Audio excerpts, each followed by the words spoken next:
You're listening to the Yoga Medicine Podcast. I'm your host, Rachel Land. This podcast brings you information and resources to enhance the therapeutic effects of your practice based on a deeper understanding of anatomy, physiology, and the integration of modern science and research with traditional practices and experiences.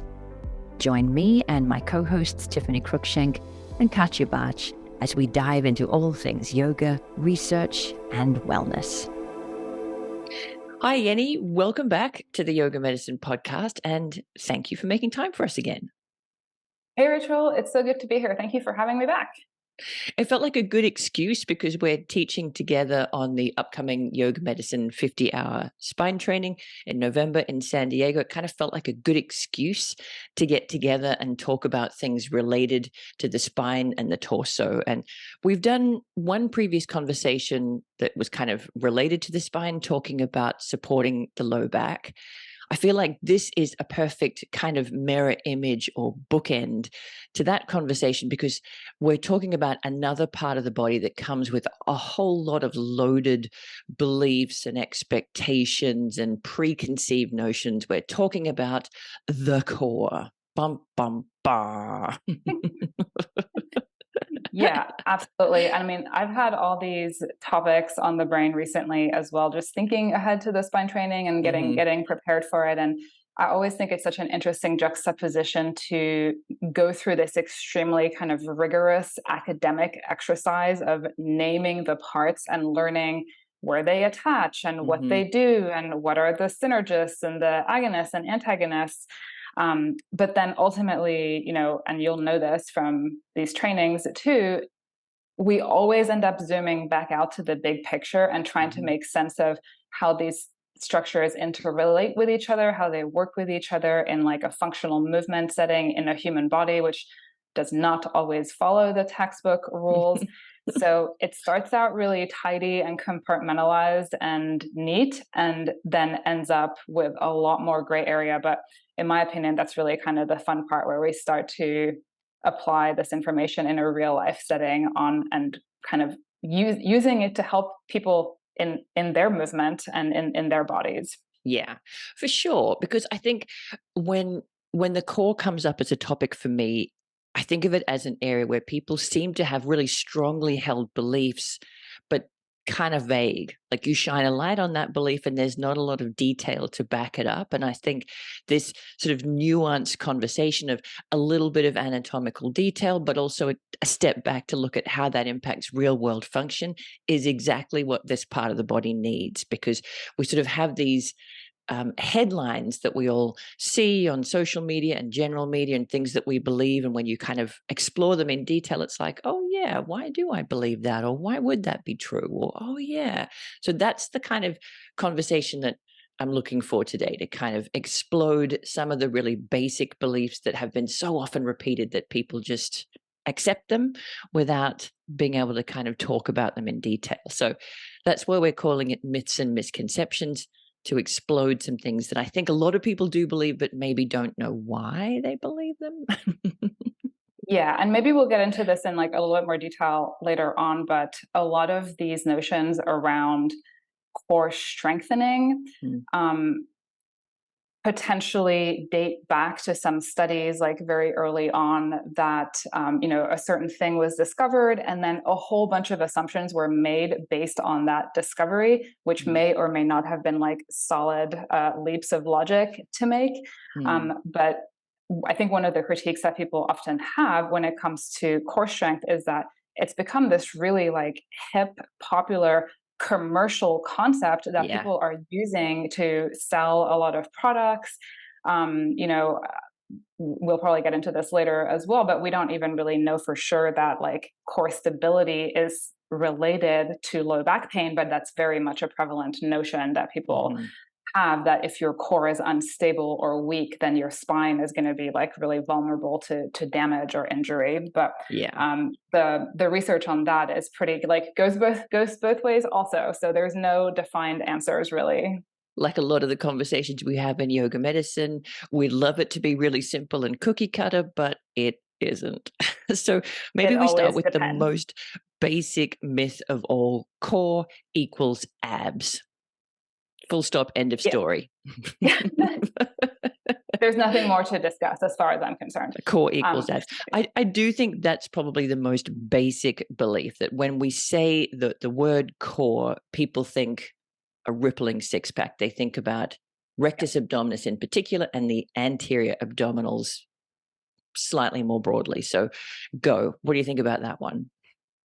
Yeah, I think that's a great place to start, because for how much discussion there is about the core in fitness and wellness and even popular culture, one would think that we had this very like neatly wrapped up, tidy definition for what the core is and what it includes, but we actually do not at all. And there's lots of different opinions, lots of different takes on it, depending on which authority you happen to ask about it. And I think a lot of the debates around what actually constitutes, in air quotes, core strengthening, also stems from the fact that we don't really have a solid definition of what the core is. So I think a few sort of loose definitions that I've heard thrown around include that a core muscle is any muscle that attaches to the spine, which is like a Oh pretty good starting Lord. point. But then we That have is a lots of lot of muscles that muscles. attach to the spine, and is the neck part of the core? Is it a muscle that can alter the position of the trunk? Maybe. I think if we went with that definition, we would also have to start including various muscles of the pelvis and hip, because the position and function of the pelvis certainly affects the position of the spine and the And trunk. likewise, the shoulders too, just pure shoulder muscles and the position of the shoulder girdle also influences the position of the spine. Absolutely. I Yeah. was thinking about the pectoralis muscles, both of which are powerful internal rotators of the shoulders. And I think it would be quite rare to see somebody with very internally rotated shoulders and not have that be correlated with like a kyphotic rounding of the thoracic spine. So those are technically shoulder muscles along with the lats, probably. We could lump those together. But they absolutely can influence the position of the spine. And then, of course, if you start to look at things like the pelvic floor, which I think most people would agree the pelvic floor is part of the core, but it also has functional and fascial connections to abdominal muscles and the adductors of the hips, which are those core muscles then as well. And I Yeah. think we kind of get into this zone where when you start to look at the functional relationships, then it muddies the waters, but in this really like interesting way again, because it's so difficult to tease these things apart from each other when we actually start to look at how they work together. It's kind of a phrase like eating clean or clean eating. Yeah. We think of that as something that has a really precise definition, but it completely and utterly depends on who you're talking to. So at a bare minimum, I guess we could think of the core being the middle of the trunk, front, sides, back. Bare minimum. Yeah. You could probably add the top, the respiratory diaphragm, the bottom, the pelvic diaphragm. But then, as you said, you could keep expanding from there. There's going to be heavy influence from muscles that move your pelvis and stabilize your hips. There are fascial connections to leg muscles like the adductors. There's big influence from muscles that just attach to the shoulders. It's sort of like you could keep going. Basically, all we're leaving out are like the hands and the feet once we get down to it. And even them. Yeah. And are we really, we're talking about the muscles, but it occurred to me when I was thinking about this podcast that there's an argument to be made that fascia could also be included in this group of things that help to stabilize the core, because one of the roles of the fascia is to provide this kind of supportive scaffolding for the whole body, which in and of itself has a stabilizing effect. And I remember reading about one study where, for example, they found that after a fasciotomy, like a removal of the fascia, there was actually 30% more force going into the muscle's tendon, because part of what the fascia does is to disperse the force created by the muscle throughout the whole system, not just going into the tendon to create movement, but actually to disperse it throughout the entire system, which I think raises really interesting thoughts about something like the thoracolumbar fascia. And someone like Katja Bartsch is a great authority on this. But the thoracolumbar fascia, for example, is not just a flat, inert sheet of tissue that covers your low back, even though previously we very much thought of the fascia as being kind of this like passive tissue. And it's far from that, even though it doesn't have contractile capacity like muscles do. But now we know that the thoracolumbar fascia, for example, is a multi-layered thing, and different parts of the different layers weave in and around the different muscles that support and stabilize and move the low back. And then those fascial connections wrap around into the fascia that encases different muscles of the abdomen. I love So that. when we look at muscles now like the glutes and the lats, which attach into the thoracolumbar fascia, anytime we're contracting and using those muscles, that is tensioning the thoracolumbar fascia, and that force is being dispersed circumferentially into the entire system of the lumbar and abdominal regions. So like and I think you feel that. Like when you think about core exercises or core stability exercises, maybe bird dog, that kneeling opposite arm and leg lift, that's one of the exercises that you always see and that I regularly do. So you can feel that sense of opposite lats and glutes creating this kind of X of tensioning across the low back that forces you to recruit that middle of the body. So yeah. I guess you'd think it would be the simplest question in the world. What's the agreed definition of core? And we've already spoken for, it feels like an hour and a half of there isn't one. Nobody knows. It depends on who you're talking to. And I guess that makes the next myth equally complicated, like core strength. Core strengthening exercises are crunches and planks.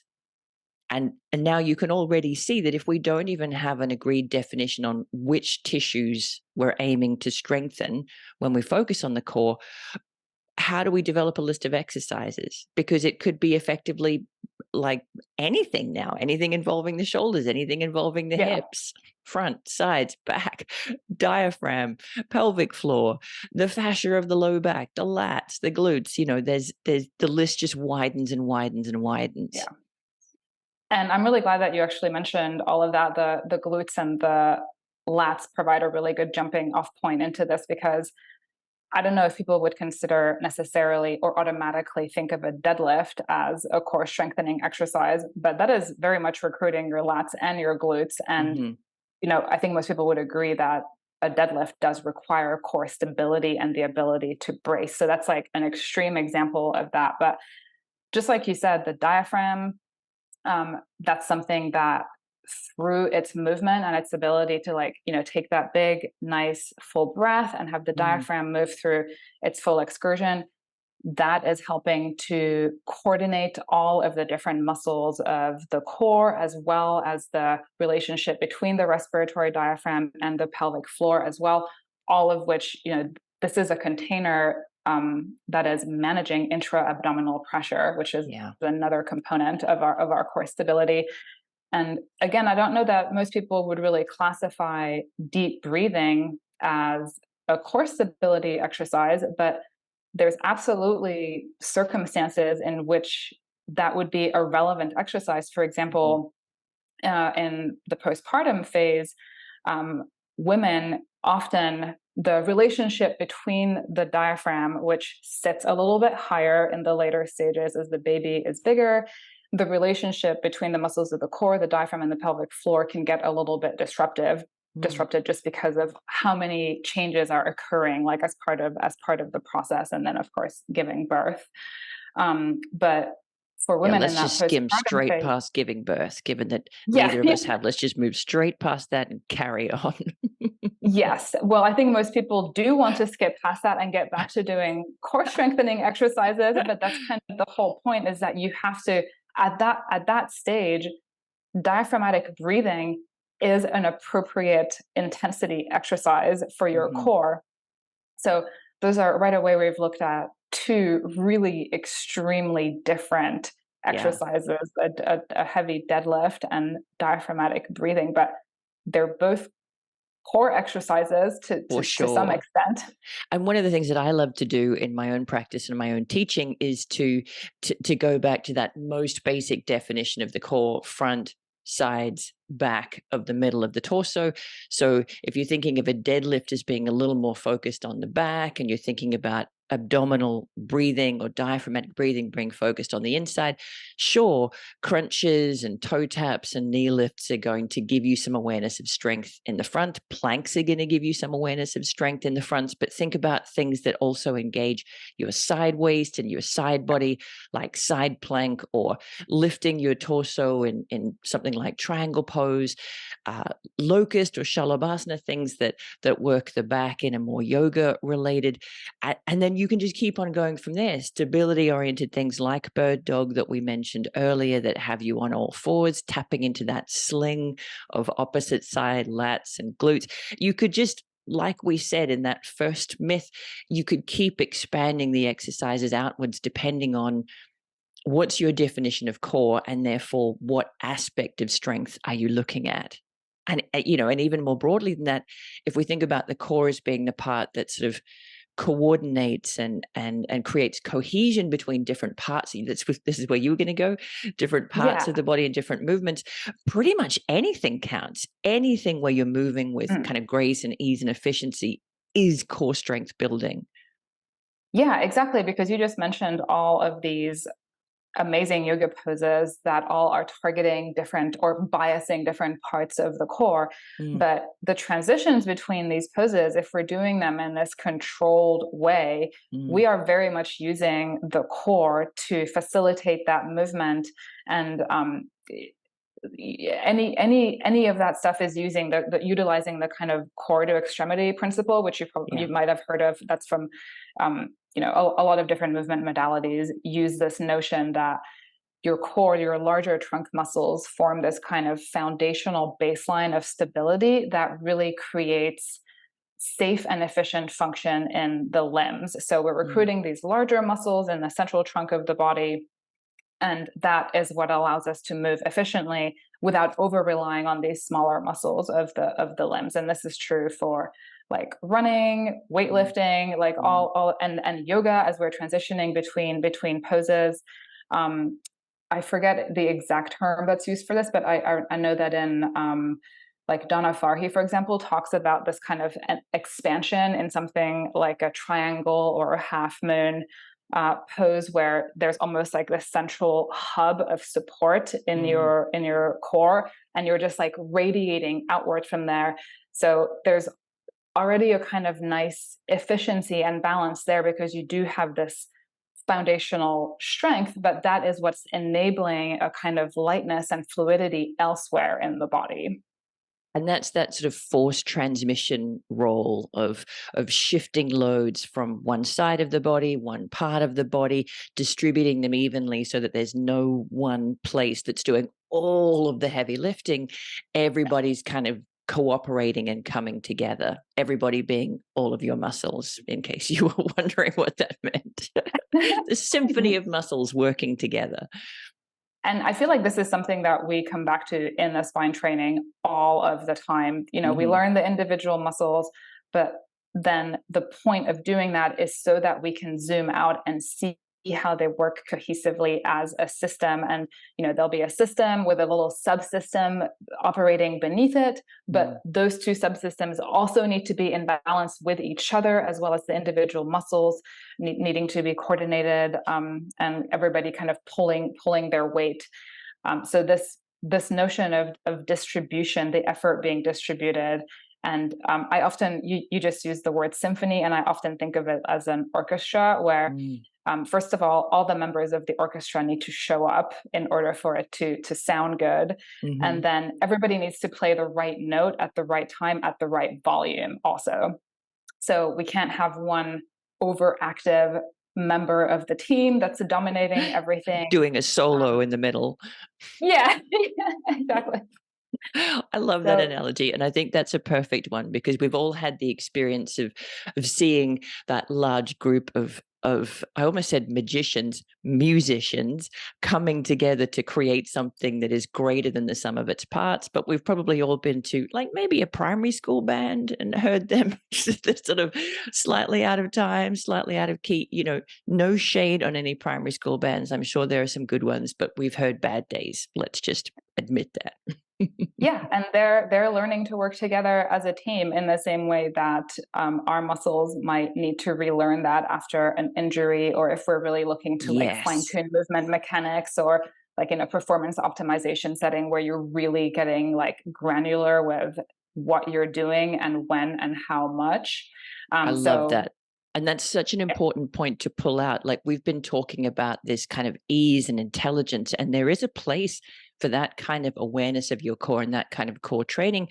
But there's also a place for that really meticulous and isolated. Can you just get this muscle to fire? Can you just get it to fire this much? Can you get it to fire first before the next guy kicks in? There is a place for that really detailed and meticulous kind of core training. And potentially that is when we're rehabbing from injury or rebuilding neurological pathways, or there's no one way of training your core. It really depends on who you are and what your intention is. yeah, and I think the functional demands or requirements of the individual and the movements that you want their core to be able to support Yeah. effectively is gonna, that's where we come back to this like, what's the best core exercise? Well, it depends. Yeah. The least satisfying answer, but I know, the but I mean, truest these are the one. social media posts that seem to do so well. The only core exercise you ever need to do. Like, great. I wish it were that simple. I could do one reel and I'd be done with social media for the rest of my life, but Your it's feed is just that one reel for forever. forever. So I guess this is kind of leading me into the next myth, which is core stability, because we've talked a couple of times about core strength, and we've also talked about how the core is seen to be this load distribution and coordinating force, this kind of stabilizing force. The myth is that core stability means bracing. Like you got to lock that thing down, you got to make it rigid. And you mentioned intra-abdominal pressure before, so let's kind of explore this myth or misconception in a bit more detail. What is core stability? What does it mean? How do we get it? Go. Yeah, so I think you're right in saying that there is, yeah, a lot to unpack there, No, Rachel. just you've But got one reel for the rest of your life. That's just, all you got. just one reel, 60 seconds max.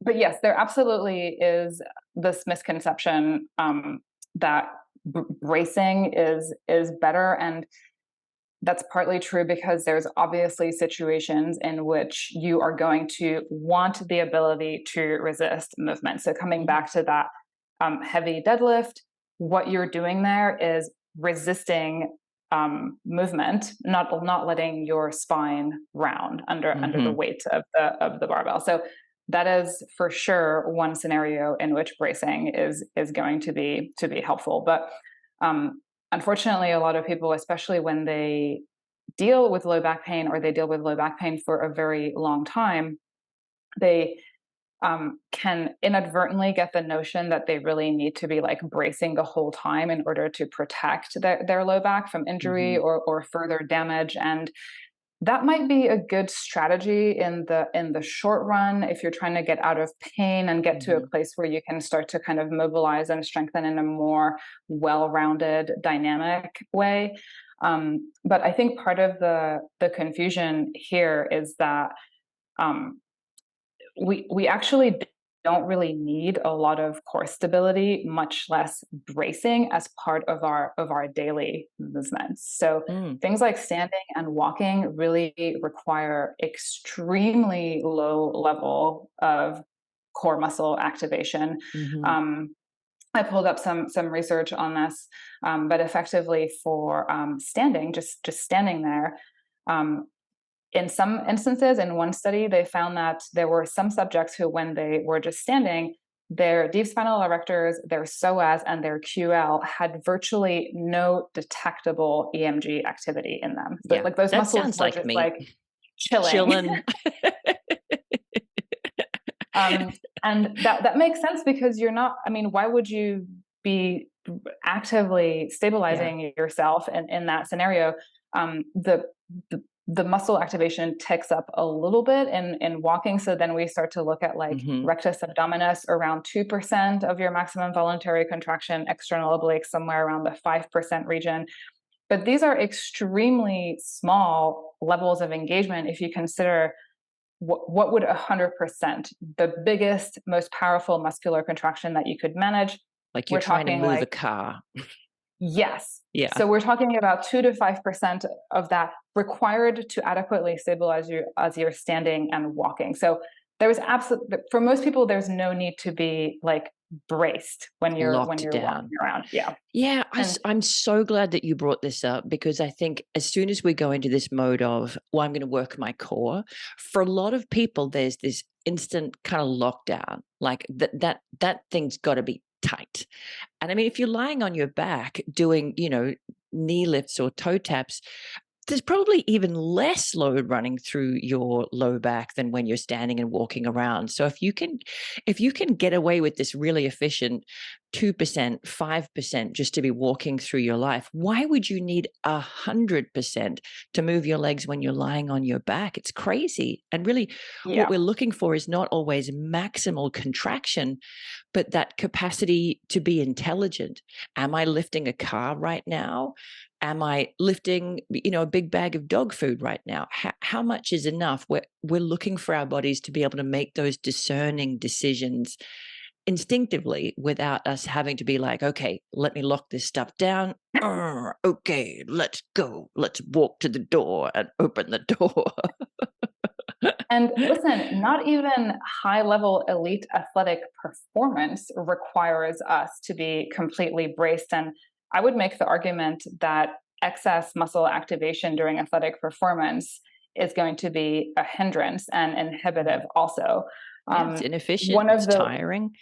It's yeah, exactly. I mean, it's Mm, going to affect for endurance sports if you are creating internal resistance with your own muscles. If you can't relax the ones that aren't needed, it's going mhm, to slow you down. You're going to get fatigued more quickly. mhm. I think in general, when people look at really skilled, competent athletes performing, their movements are usually characterized by fluidity and Mhm. ease and Yeah, it like looks a so easy. You're feeling. like, "Oh, man, I could do that." And then It you try looks it. so easy. Yeah, exactly. And you can bet that these athletes have really strong cores, Mhm, but they are not gripping mhm, for dear life. They have there's even research that supports that deliberate relaxation training can improve your sprinting speed because you're minimizing that internal resistance from mhm, muscles being on that don't need to be on.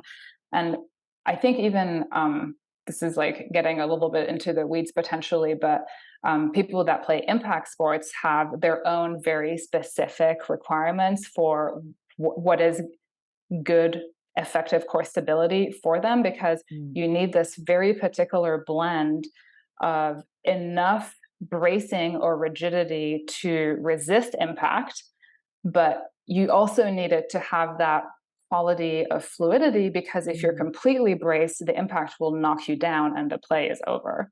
So you've gotta be able So, to sort of absorb some of the shock yes. without it. Yeah. Oh, wow, interesting. Oh, I love So that. I would argue there's very few instances in which it's just like brace and nothing else. Yeah, and I guess that's the trouble is like most conversations related to the core, you have people who believe really strongly on both ends. Like I've definitely heard instructors say you should never brace your abdomen. You should never dome your abdominals. Like that should never happen. But there are times when that level of bracing is appropriate. It's just about using it when and if required. It's that sort of intelligence and discernment. So, yes, sometimes core stability does mean bracing, does mean resisting movement, but often it doesn't. And in our daily lives and in the kind of loads we're dealing with in yoga, that's very unlikely. It's much more likely to be this more subtle, engagement, 2%, 5%, maybe Mhm. 10%, just this sense of transmitting forces, sharing loads, and creating this central sense of efficiency as we move from shape to shape and place to place. Totally. And I can't believe that we managed to get this far into the conversation without digging into the term stability a little bit more fully. Yeah. But again, most What people does it probably, actually mean? right. Yeah. So I think the layperson would define stability something along the lines of it's the ability to resist movement. Mhm. But actually, if you think about when are you most stable in your tree pose? Is it when your knee is totally rigid and locked, when you're like gripping and clenching for dear life? Because it doesn't take much in that scenario for like somebody could just A walk up to breath you of and give you wind. a tiny little nudge Yeah. and you would fall over. Whereas Yes. if you actually just relax into it a little bit Mhm. more, you have that little bit of give in your body that allows you to navigate the sort of dynamic, fluctuating nature of the posture, whether that's Yes. like micro adjusting the position of your foot on the floor. Mhm. And you know, even the most stable building in an earthquake is the Yes. one that Has to be able moves to move. with, Yes. yeah, I'm so glad you mentioned this because I talk about this in the context of balance all the time. When you're doing a standing balance or a kneeling balance or an arm balance, rigidity is your enemy. You want yeah, strength and support, but you want that give and take exactly as you said. You need to be able to adjust to changes in your center of gravity. And that requires that same sort of flexibility and suppleness and able to shift a little from one part of your base to another, to dial up to 6% over here and down to 4% over there, yeah. and to find that sense of recovering your plumb line to gravity, knowing that it's going to inevitably shift. And so I love that stability is not rigidity. It implies that balance of stira and sukha. Yes. Yes to all of that. Love it. Which kind of leads to the next myth, which is a strong core, a healthy core is ripped. It's tight. It's a six pack. And this one had better not be true because if it's true, it's going to break my heart. Well, You're tempted to again, tell I me it's true just to break my heart, aren't you? You want me to no, cry on the podcast. I would not do that. Um, yeah. So if we walk it back a few notches, even Hmm. from this notion that it needs to be really like tight and ripped in order to be healthy and functional, um, in instances where people have low back pain, well, most of the time, these individuals show up in research as having excess muscular stiffness in their back muscles, like kind of an ongoing inability to relax Hmm. those tissues. Which kind of makes Um, sense if you're expecting pain to come at any moment. There'd be that level of guarding, wouldn't there? Yeah. exactly. So the other thing is very much that they tend to move in these much more slower, kind of deliberate, guarded, cautious ways. Hmm. So range of motion is smaller as well. We know also from like a pain science perspective that when your nervous system, which is the thing that decides whether to output pain or not output pain, is constantly weighing up any number of variables to determine if like things are good or if things need attention, which is when Hmm. pain is output. So some of the variables that your nervous system really likes that tell it that everything is safe and functioning really well include things like good range of motion and good body awareness, and Hmm. those are both things that are going to be really like somewhat inhibited if you are moving in this more rigid, guarded, or limited or stiff way. So being tight is not necessarily the end all be all. It's maybe a state that we want to be able to access. But Hmm.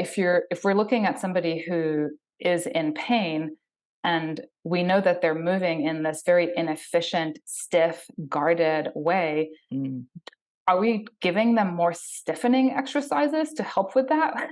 like Well, more core we talked about stabilization this a little, exercises? didn't we, in episode 26 on support your low back, which is for Hmm. some people, core strengthening, back strengthening, side body strengthening, finding tissues that they find difficult to connect to and helping them connect to those can actually create more of what you would call movement optimism.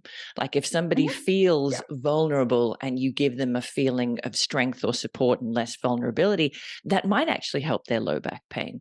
But exactly as you're saying, if somebody's already too stiff, is more stiffness the answer? Not automatically, no. Maybe relaxation exercises, maybe gentle mobility exercises that don't increase their pain. We've got so many tools at our disposal, which brings me right back to the spine training, because it's never about, well, step one is assess their core strength. It's about looking at them as an entire person, their habits, their patterns. Yes, muscular patterns, but also beliefs and misconceptions and previous experiences. It's always more complicated than the Yeah. cookie cutter approach would suggest. Yeah. You're absolutely right. And if you have, ultimately what this comes down to is looking at the person that's in front of you Mm, and figuring out a way to productively and positively help them achieve their outcome. If they're in low back pain, then you want to try to help them resolve their low back pain. So if you are dealing with somebody who is very emotionally invested in the notion that their back is hurting because their core is weak, yeah. it almost doesn't matter if that's true, but it's Yeah. going to be helpful for them to get some core strengthening Hmm. exercises because they're going to have a sense that they're actively and participating in their own rehabilitation Hmm. process, that they now have some control and agency Hmm. over it. And I remember listening to like a pain and low back like specialist on some podcast, and I like always remember this awesome thing that he said about this exact scenario, which is that if your person really wants core strengthening exercises, then he's willing to quote unquote cut bait and give them core strengthening exercises, even Hmm. if he is completely convinced that their issue is like centrally maintained or not related to their core strength at all. Yeah. But in this analogy, if the point is that the person, if the fishing, like fish or cut bait, if the fishing is that this person wants to get out of low back pain, then you better help them either by fishing or by cutting the bait. And, Yeah. you know, just get the ball rolling in Yeah. whatever way is Yeah. going to help them achieve their eventual desired outcome. I totally agree. And we've kind of skipped ahead to the next myth. So let's circle back to the ripped one. The next myth is a strong slash stable core, whatever that means. And we've already discovered from previous myths that there is no real agreed definition on what that means, but that a strong or stable core will fix your low back pain is pretty much the myth that we're exploding now. And I totally agree with that approach. If somebody has a really strong belief that there's a weakness, a vulnerability that is leading to their pain, then absolutely you want to help them address that weakness and to shore up that feeling of vulnerability so that they feel stronger and more supported and more able to kind of be adventurous in their movement patterns, to kind of widen out of the narrow range of things that they have found to be safe. Now Yeah. you could phrase that along the lines of, "I don't think this is your issue, but we'll try it anyway to get it off your mind." Or you could phrase it along the lines of, "Hey, it's your body. Let's go where you want to go first. Let's see what happens. And once you're feeling a little safer and more confident, we might play with some other techniques, some breathing techniques, some unloaded mobility techniques, and kind of see where it takes us." Absolutely. And arguably, if you have somebody who is in a lot of pain and maybe not moving around very much at all and is Mm, very low function and super mm, fearful of movement, then these are all things that are feeding into this downward spiral of nervous system activation, like hyperactivation and that feeling of threat. yeah, So, getting them to move in any way, even if it's like a bird dog, then yeah. that's going to probably have a positive impact, and like you said, a sense of self-efficacy and agency Mm. as part of the process. And we've said this so many times, but it's so true. It completely depends on the person who's in front of you, their history, their beliefs. I've definitely worked with people who are in persistent low back pain, and we've done only restorative and breath work for weeks because they had to start from that place of feeling safe. And if we know there are 3 positions where they have 0 low back pain, we will absolutely spend time in those 3 positions until they remember how it feels to be pain-free. And that memory of being, I know exactly how it is when I'm pain-free, you might then start to nudge the edges of that boundary. Well, actually, it doesn't actually hurt when I roll to one side. I thought it would. It doesn't actually. You can start to tease apart some of the patterns that they've created logically in response to pain, and then get them doing, little pelvic tilts, get them doing bird dog, whatever exercises open out their movement palette from there. Yeah. Yeah, yeah, totally. You're exactly right. Like that's kind of that's where it's at, is establishing that baseline and then starting to test the boundaries a little bit. Mm. And if you're able to create an environment that feels safe for the individual, then they're going to be much happier and more comfortable testing those boundaries a little bit. Um, I did the journal club a couple of months ago, Yes. and the paper that I looked at was it was really interesting. It kind of in tandem tracked people's the sort of physical markers of recovery from Mhm. low back pain, which included things like reductions in the stiffness of the lumbar musculature, Mhm. increases in the speed at which people moved as they became less guarded and less cautious. So all of that data, like this measurable hard data, was tracked in tandem with people's perceptions, like their cognitions about their Mhm. pain. And Which is just as the study, important because, yes, yeah, maybe everything's tracking beautifully on the grasp. How do you feel? That's really the only thing that matters to us as individuals, isn't it? yes. And it was so great to see that side of things being given the same bandwidth Mhm. as part of the study. And I know that there is a lot more research like this being done because we've really expanded our thinking on low back pain outside of the scope of like what's happening in the tissues, because we know that there's so many other variables that go into it.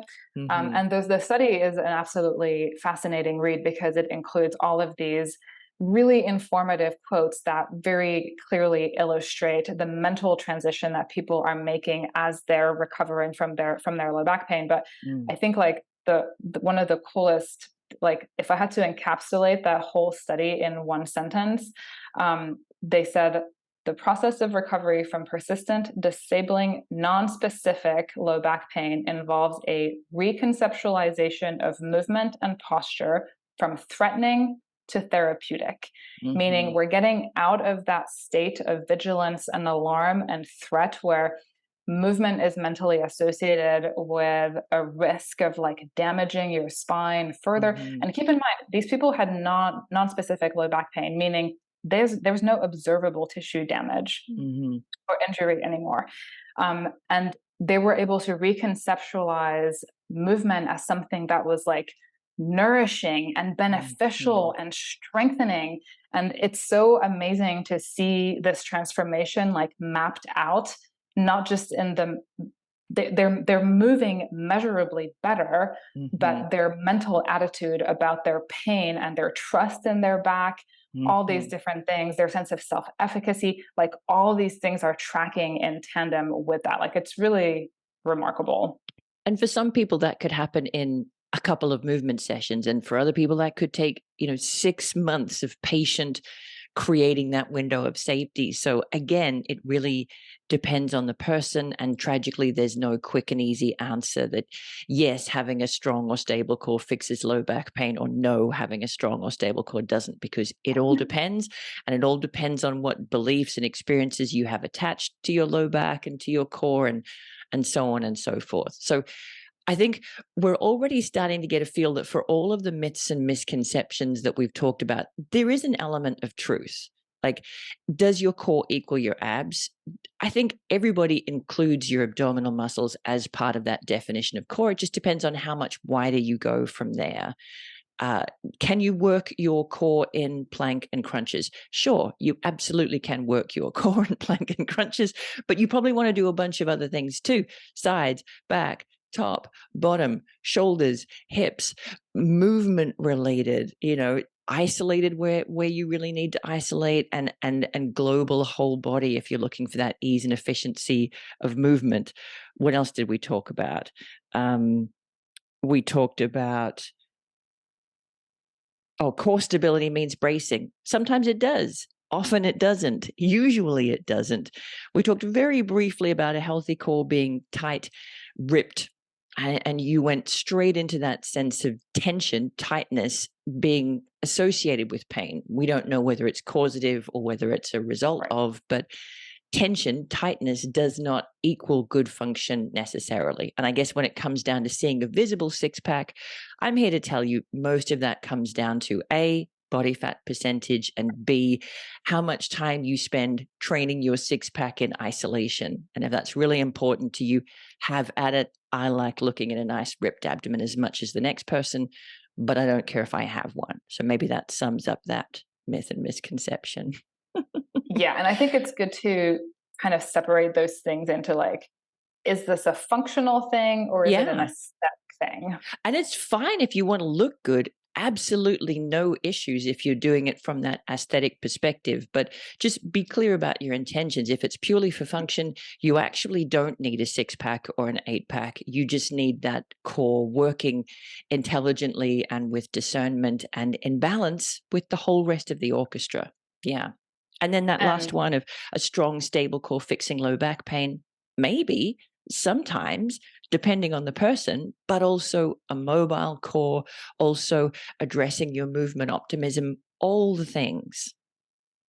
yeah, yeah, and it, when we look at how it is that we want our core and our spine to function, what does good function look like? It's a composite of many different variables, including, Mm-hmm. if you want to look at it from this very like reductionist and very simple standpoint from a muscular perspective, then we want the muscles to be able to both contract and relax. It's not Yeah. functional to be in a contracted position all the time, and it's not functional to not be able to stabilize when we need it to. So we want to be able to occupy all these different spots on the spectrum. And it's the same for mobility. You don't want to have too much, you don't want to have too little. You want to be able to meet the demands of what it is that you need to do. Like, what are the Mm. tasks that you need to be doing in your sport or in Yeah. your daily life? And then ultimately, when we have function, that's when all these different facets of it are coming together in an appropriate way, like the correct amounts of each ingredient. Yeah. And if you're a professional gymnast, that's obviously going to be really different to if you're, an office worker or a yoga teacher who, occasionally walks your dog and picks up a bag of dog food. Different needs, different drivers, different methods of training. So I guess all this boils down to, for me, is the crucial question. If students say to you, oh, can we do a class that focuses on the core? What do you teach? Do you take them through this entire conversation and be like, what is core? Like Yes, I Shakespeare. try to What? educate them deeply on every aspect of it, and but that's before we can even get into That's any right. movement. 20 minutes of talking, then we do some crunches. Now, what do you teach? If students ask for a core class, what's your approach? So I would say again that it completely depends on the individual in front of me, where Mhm. they're currently at and where they're trying to get to. Yeah. So if it's going to be useful to break down the components of core stability in this more kind of regimented and isolated manner, which sometimes it is, if a person is very deconditioned, or they just haven't used their body in this capacity for a while, then we do actually need to like reconnect the dots in terms of your brain Mhm. telling a particular muscle to engage and that muscle actually being like, yep, doing it, Yeah. got it. Did you know you had um, control over this thing? Check it out. yes, yeah. And another thing that I'll never forget is that it's you can't really underestimate just like how or is it overestimate? Anyway, some people have much less control than you think or you might Yes. assume. Yes. Things that for you are going to be completely obvious, to them might be mind-blowingly complex. Like even Hmm. just a cat cow or a bird dog. These are things that people sometimes do not have the ability to coordinate. And if And I that's the mean, case, we all have blind spots in that regard too. yes. Like Mhm. the things that we do often, like a cat cow, for the average yoga student, no worries. You do a segmental cat cow, or you do like a progressive from the tailbone up to the neck, from the neck back down to the tail. And all of us will have some spots where we struggle, some chunks of Yeah. the spine that move in big blocks and don't articulate. So we all have blind spots, no matter what our general level of physical practice and body awareness. Yeah. Yeah. For some people, it is absolutely about starting with the basics and really honing in and drilling down on these actions that where Mm. they're deficient. This is not exclusive to people who are sedentary or who Hmm. don't move well. Um, I have worked with many competitive and skilled athletes who have massive blind spots also because it might be a movement that they're never doing as part of their training or the Yeah. movements of their sport. So it can vary. It can happen on either end of that functionality Hmm. spectrum. And everywhere in Ultimately, between. yes, Yeah. absolutely.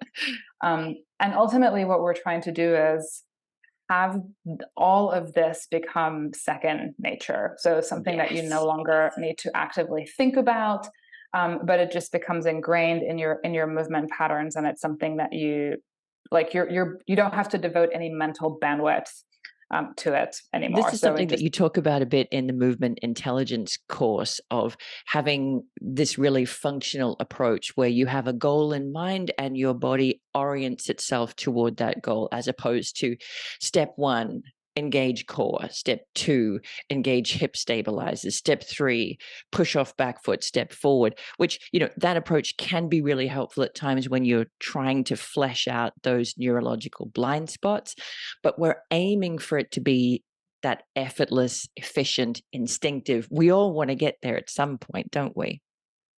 yeah, absolutely. And I mean, we know from research that these more kind of nitty gritty, internally oriented cues do reduce our efficiency in movement. That's not to say that there isn't a time and a place for Hmm. them, but ultimately we perform much better, and our bodies naturally organize themselves around the needs of the task when it's more to do with like jump over the block, put your foot outside of your hand, like when Mm. there's an external goal or target, which is also how like athletes, like high performing athletes, they're not sitting there thinking about how their core is engaged as they're Yeah. kicking the soccer ball into the goal. So ultimately, like our bodies are really naturally very intelligent and Mm. capable of handling these tasks. Obviously sometimes there's roadblocks if there has been Yeah. injury, trauma, and if it's a long-standing thing, then there can be all of these emotional components that need to be unpacked around it as well. But Mm. on We've the got our whole, we've got our patterns, haven't we? We've got the easy way of stepping forward, and sometimes the aim of yoga is to challenge our habits and patterns and go, can you step your foot forward another way, a different way? And so sometimes those internally oriented cues can lead to that exploration and that sense of finding, oh, I didn't even realize I was always doing it this way. I didn't realize I couldn't do it this way until I tried. Yeah, I love that. yeah, so time and a place for everything. And I just Mhm. realized I'd completely managed to sidestep your question No, about you what didn't. specific You classes. you you were answering, I think, based on teaching an individual, and I was thinking about group classes, but I think your Mm. answer for an individual was perfect. What does core mean to you? Why is it important for you to train this thing? Great. With that information in mind, where are you at now? Let's progress in that direction. And I think when it comes to group classes, I actually take a really similar approach to really what you were outlining there, which is step one is I'll look at different regions of the middle of the body front, sides, back, maybe the top, maybe the bottom, and give people an awareness of which they can tap into more easily and which are more challenging to tap into. And then can I use them all together in a way that feels intelligent? And the second way is that more instinctive. Can I just move lightly and with ease? Can I transition from one place and orientation to another so that my core is supporting me in varied orientations without me having to think, contract, left side waist, contract, back off body. So those are the two ways I approach group classes. And that was pretty much what you were talking about with your individuals as well. And I think it can obviously be super helpful to feel engagement or contraction in a kind of emphasized or almost exaggerated way, and then Mm, be able to pull back from that. I remember, for example, like Tiffany frequently will use this cue of like, bring it down 50%, bring it down mhm, another 50%. mhm, And that's kind of another, to loop it back around a little bit to this notion that, you know, very skilled athletes are able to move in this kind of relaxed, fluid yet powerful way. You just want the muscles to be engaging like enough to be getting the task done. mhm. And obviously the more places on the spectrum you connect with like, here's my biggest contraction, here's half of that, here's a little bit less of that, you just gaining access and control in all of these different positions, which is Mm. That ultimately like discernment. what it's about. Yeah. Yeah, and I guess I taught a class just this week actually that I didn't tell people was a core class. You know, sometimes I'll say, this is a core class. This is what you asked for. This is a core class. So yes, we'll do the front, but we're also going to do the sides and we'll also do the back. We might do the top. We might do the bottom. We might add some awareness of our hips. We might add some awareness of the shoulders.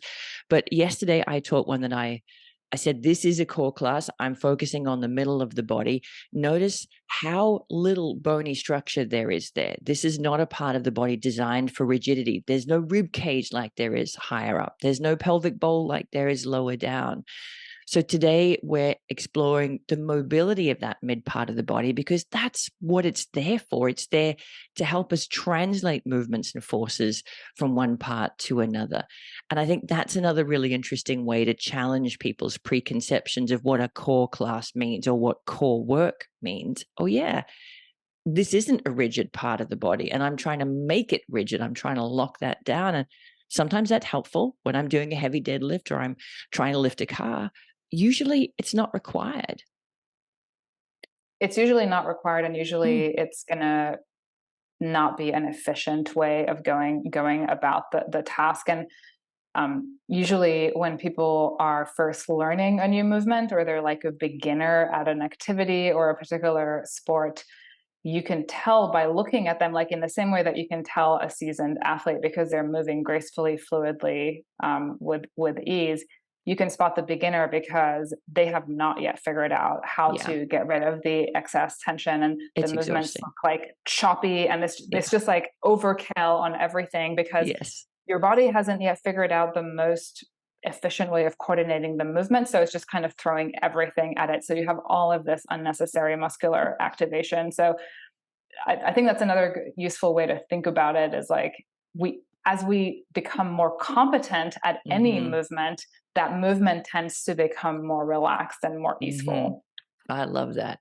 So I guess what we're boiling down to is if you want to test out these practices, what would you suggest they try of yours on Yoga Medicine Online to get a practical experience of the kind of theoretical approach we've been talking about?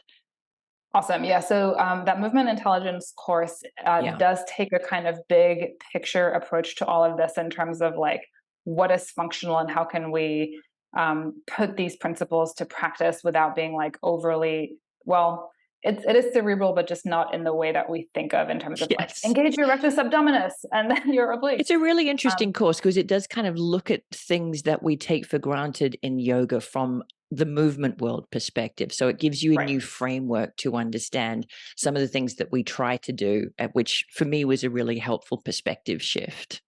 Oh, thank you, Rachel. I appreciate that. In terms of classes on yoga medicine online, I have so many different core classes. Most of them do have a pretty similar angle in terms of like identifying a particular action, and then incorporating that into movement in a way that starts to become familiar, so that Mm, there's this element of like familiarity and competence building up over the course of the class. mm. One class that I thought of, which I um, didn't pop into my head right away, but I do have a class series specifically for people who are very flexible or even hypermobile. And this one, it's called Balance Function for Flexible Folks. This particular class is support for the spine. And it does take you through in a fairly detailed way the different parts of the core musculature and going through the sensations of engaging each one. Mm, Just because for people who are naturally very flexible, it can be very difficult to access that feeling of support and stability. So it is broken down in kind of a more formal way, like piece I by love that. piece. Like a So if you roadmap. really, yeah, exactly. So if you really want that kind of bit by bit, step by step approach to core stability, then that might be a good class, even if you are not hypermobile. Mm. Love it. So we can link to some classes for people to kind of test out. We'll definitely link to that one for people who want that more specific roadmap. And then we'll link to some others that give you the chance to kind of test out an action, create it with intention, and then see if you can just let it develop in a way that feels more instinctive and more easeful and efficient. In fact, we can link to a bunch of stuff from today. You might have some of the papers that you referenced that you want to link to. We'll link to the spine training. Obviously, if you want to dive into all of this, plus, all of the other regions of the spine that we didn't even talk about, like thoracic mobility and the head and the neck, cervical awareness, we'll link to the spine training. We'll link to the movement intelligence course and the low back episode of the podcast. And I also wrote a series of articles for Yoga Journal on this topic because it frustrates me so much to see some of the headlines that are repeated over and over again on social media without any kind of unpacking or exploration. So I wrote a series of articles on what is your core actually, and how do you work your core other than just planks and crunches. So I'll link to those as well. So if this is a topic that you're as excited about as we are, we will have a bunch of resources for you. Anything else that you'd like to say to kind of wrap it all up, to give people a lasting kind of takeaway regarding the core? I think it's useful to delve into the details and just have like a solid understanding of the structures that you're dealing with, and having that on deck comes in so handy when you're working, when you're teaching classes or working with individuals who like Mhm. need more individualized or specific guidance. But I kind of feel in general like the point of all this is for you and whoever else to just be able to get out there and not think about it. Like you want to get it functional to a point where it's no longer a factor. You can just go about your life doing the things that you like doing, not Mhm. having to like needlessly worry about uh, being weak or any of that stuff. um, I think that's kind of the ultimate goal for all of us, is just like having things working optimally in a way that is optimal for you, which is going to Mhm. look different for everybody. I think so too. And I guess the thing about all of these myths and misconceptions is that there's some small grain of truth to each of them, but because it's a part of the body, like the low back, that seems so loaded, that seems so attached to Yeah, people's beliefs and experiences, it's really worth teasing out the details yeah, and kind of having a look at your own instinctive beliefs. Like, what do I think a strong core is? What do I right. think a functional core is? And just questioning some of your own assumptions, whether that's in your mind, um, eh, I can't think of the word that I'm theoretically, or whether it's practically in your own movement practice. Start to challenge some of those self beliefs and see what comes from that exploration. Yeah, and actually, maybe I'll share like one last little thought Mm, around this. Like, we talked about the fact that daily life and daily movement like does not require a ton of core activation. So chances are like you're good on that front. I read another study recently where they were looking at lumbar extensor strength, which we know pretty solidly is like a variable for low back pain. But we're not really sure whether lumbar extensor strength or lumbar extensor endurance is more important, or and if so, in which amounts. But what the study essentially did was compare three groups of individuals. One was a competitive group of powerlifters, so like very high level athletes. The second was non-competitive powerlifters, and the third group was just like a recreationally trained group of males, so just like your casual gym bros. What they found, they were testing their lumbar extensor strength, and there were no statistically significant differences in strength between these three groups. So at a Wow. certain point, you don't, it's a case of diminishing returns. Once you Yeah. have like baseline strength that is adequate for your needs, your lumbar extensors don't get 200% stronger when you doubled your deadlift. So, Wow. once you've got what you need, then you don't maybe need like endless core strengthening anymore Mhm. in like a hyper specific way. It just becomes about putting it to use in a way that makes sense for you.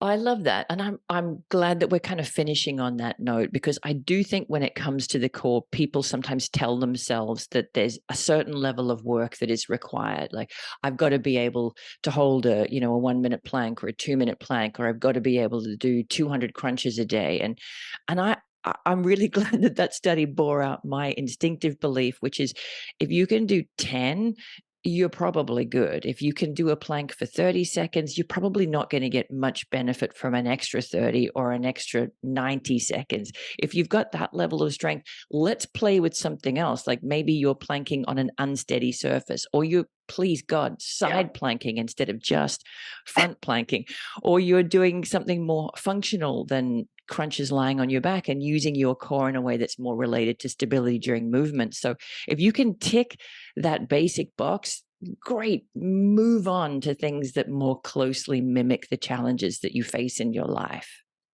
Yes. And there's never any harm in adding new stuff or like Mhm. variability or deviation from the stuff that you're doing a lot of as well. It's only going to contribute to like more well-rounded function. I love it. So if people are interested in learning more about you and what you do, we will link to Kari Prehab. We'll link to your social media and your website, and also to previous episodes of the podcast that didn't relate to the spine. We've got one on hypermobility. We've got one on maximizing your performance for athletes. We'll link to those other conversations as well. Yippee. Thanks so much, Jenni. Thank you so much for having me. This was really fun, as always. Appreciate it. Woohoo. Thanks for listening to Yoga Medicine.